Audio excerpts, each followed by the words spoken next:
Welcome to tech Bangla IT. আসসালামু আলাইকুম বন্ধুরা, আবারও হাজির হলাম খুবই গুরুত্বপূর্ণ একটি টিউটোরিয়াল নিয়ে।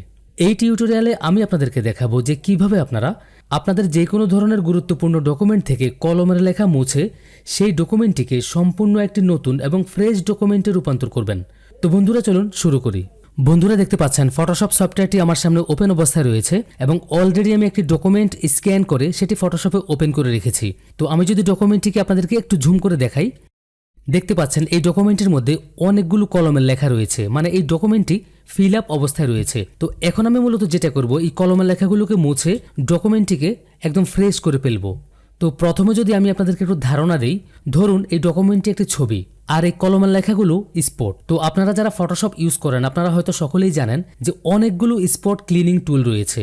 আমরা যেমনভাবে একটি ছবি কাজ করার সময় এক এক ধরনের স্পটের ক্ষেত্রে এক এক ধরনের টুল ইউজ করে থাকি, একটি ডকুমেন্ট এডিট করার সময় সেম জিনিস আমাদেরকে ফলো করতে হবে। যেমন আমি যদি আপনাদেরকে দেখাই, এখানটায় যে লেখাগুলো রয়েছে এই লেখাগুলো মোছা অনেকটা সহজ হবে, কারণ এই লেখাগুলোর চারপাশে অনেকটা অংশ ভালো জায়গা রয়েছে, সেজন্য এই লেখাগুলো আপনি সহজেই মুছতে পারবেন। ডান পাশটা যদি আমি আপনাদেরকে দেখাই, এখানে কিছু বক্স রয়েছে। আপনি বক্সের লেখাগুলো মুছতে গেলে আপনাকে অন্য টুল ইউজ করতে হবে। আবার এখানটায় দেখতে পাচ্ছেন লেখার নিচে কিছু আন্ডারলাইন রয়েছে, আপনি এখানটায় আবার অন্য রকম টুল ইউজ করতে হবে। মানে আপনাকে বুঝতে হবে যে কোন স্টাইলের লেখার ক্ষেত্রে কোন টুলটি ইউজ করতে হবে। তো আমি প্রথমে এইটুকু মুছে আপনাদেরকে দেখাচ্ছি, আপনি এইটুকু কতভাবে মুছতে পারেন সেই পদ্ধতিগুলি আমি এখন আপনাদেরকে দেখাবো। তো প্রথমত আমরা এই লেখাগুলোকে মার্কিউ টুল ইউজ করে কিন্তু মুছে ফেলতে পারবো। তো সেটার জন্য আমি টুলবক্স থেকে মার্কিউ টুলটি সিলেক্ট করলাম। সিলেক্ট করার পর আমি শুধুমাত্র এখানটায় ভালো অংশ থেকে একটু সিলেক্ট করে নিলাম। এরপর আমি যেটা করব, টুলবক্স থেকে মুভ টুলটি সিলেক্ট করলাম। মুভ টুল সিলেক্ট করার পর কিবোর্ড থেকে অল্ট বাটন প্রেস করে ধরে রেখে আমি জাস্ট মাউসটিকে বাম দিকে ড্র্যাগ করছি। দেখতে পাচ্ছেন কত সহজে এই লেখাগুলোকে মোছা যায়। তো পুরো বিষয়টিকে আপনাদেরকে আরেকটু ভালো করে বোঝানোর জন্য আমি পূর্বের অবস্থায় ফিরে যাচ্ছি। তো আপনি চাইলে এই লেখাগুলোকে অন্য টুলের সাহায্যেও কিন্তু রিমুভ করতে পারেন। তো আপনি চাইলে কিন্তু ক্লোন স্ট্যাম্প টুল দিয়েও লেখাগুলোকে রিমুভ করতে পারেন। তো সেটার জন্য আমি টুলবক্স থেকে ক্লোন স্ট্যাম্প টুলটি সিলেক্ট করলাম। তো ক্লোন স্ট্যাম্প টুলটি ক্লিক করার পর এখানে যে ব্রাশ সাইজ রয়েছে এটি আপনি আপনার ইচ্ছে মতো কিবোর্ড থেকে লেফট অথবা রাইট ব্র্যাকেট চেপে বড় অথবা ছোট করে নিতে পারেন।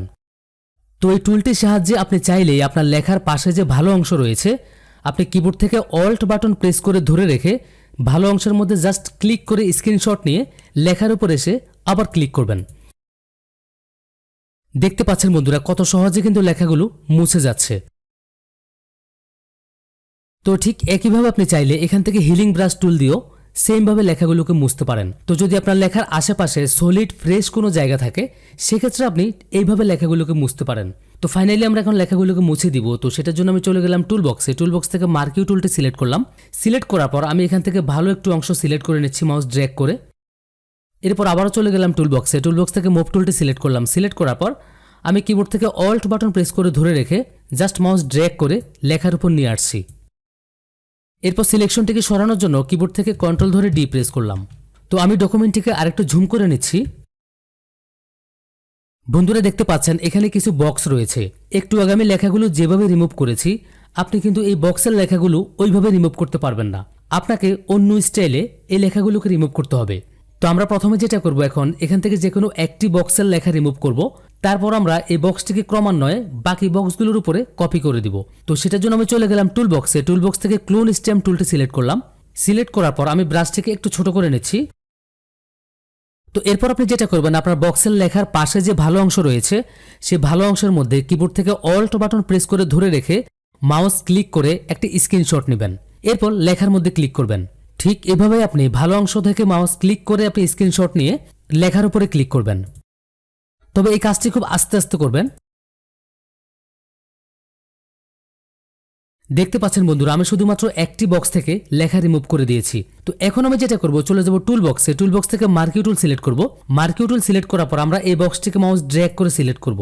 ঠিক এইভাবে সিলেক্ট করার পর আমরা আবারও চলে যাব টুলবক্সে। টুলবক্স থেকে মুভ টুলটিকে সিলেক্ট করলাম। মুভ টুল সিলেক্ট করার পর কিবোর্ড থেকে শিফট এবং অল্ট বাটন প্রেস করে ধরে রেখে আমরা শুধুমাত্র মাউস ড্র্যাগ করে ডান দিকে নিব এবং যতগুলো বক্স থাকবে সবগুলো বক্সের মধ্যে নিয়ে ছেড়ে দিবেন। এরপর সিলেকশনটিকে সরানোর জন্য কিবোর্ড থেকে কন্ট্রোল ধরে ডি প্রেস করবেন। দেখতে পাচ্ছেন বন্ধুরা কত সহজে বক্স থেকে লেখাগুলোকে রিমুভ করা যায়। তো এরপর আমরা বাকি লেখাগুলো রিমুভ করব। তো আমি একটু জুম আউট করে নিচ্ছি। তো এই লেখাগুলো রিমুভ করার জন্য আমরা মার্কিউ টুল ইউজ করব।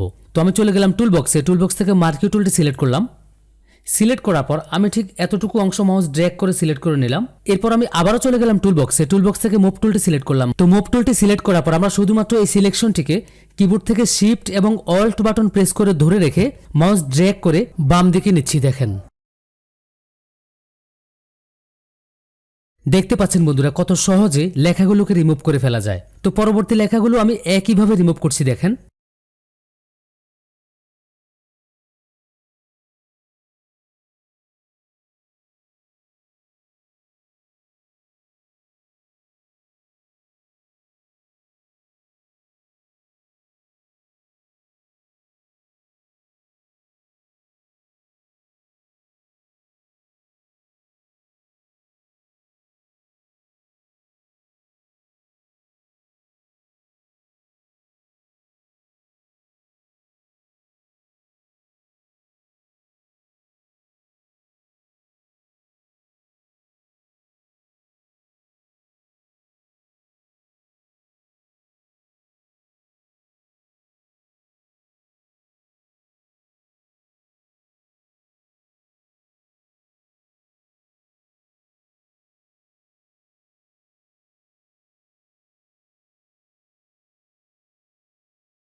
দেখতে পাচ্ছেন বন্ধুরা কত সহজে একটি ডকুমেন্ট থেকে কলমের লেখা রিমুভ করে ডকুমেন্টটিকে নতুন করে ফেলা যায়। তো বন্ধুরা, আশা করছি টিউটোরিয়ালটি আপনাদের অনেক ভালো লেগেছে। আর যদি ভালো লেগে থাকে তাহলে অবশ্যই আমার ভিডিওতে একটি লাইক করবেন, আর আপনার কোনো মতামত থাকলে সেটি কমেন্ট করে জানাবেন।